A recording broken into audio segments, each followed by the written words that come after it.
Таң ату белән Әлфия Мөхәммәтҗанова фермага яраткан сыерлары янына ашыга. Чыбыклы сөтчелек комплексында аның сыер савучы булып эшләвенә 18 ел. Лаеклы ялда булуына карамастан, Әлфия апа әлеге хезмәттән бушамый. 2009 елда гына мин монда килдем. Мин кул белән сау чорының соңгы көннәренә электем монда.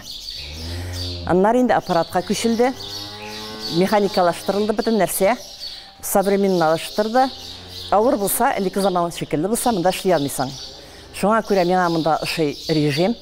Бу мин теләгәнчә һәм үземне мин уш урынымы таптым дип уйлыйм.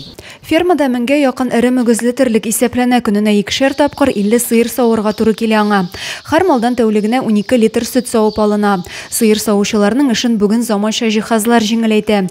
Саву аппаратлары кулланылса да, кул хезмәтеннән башка булмый ди сыер савучы. Таналарны аппаратка ияләштергәндә дә тәҗрибәле савымчыга мөрәҗәгать итәләр. Әлеге юнәлештә 1 ай эчендә 120 мал Әлфия апа кулы аша үтә. Үз теләгең белән эшләгән эшне эшлисең икән, кәеф яхшы, мәҗбүри җирмисең эшкә. Миңа бик ошый сыер саву. Шуңа күрә минем хәлем дә кала, кысылмаган җир юк. Мәдәни йортына да барам, сайлауларда да утырам комиссияда, кая кушсалар шунда. Әлфия Мөхәммәтҗанова үз эшен җырлый башкара. Вакытлыча гына дип сайлаган эше аның өчен гомерлек һөнәренә әйләнә. Үз эшенә гашыйк савымчылары белән лаеклы горурланалар Чыбыклы сөтчелек комплексында.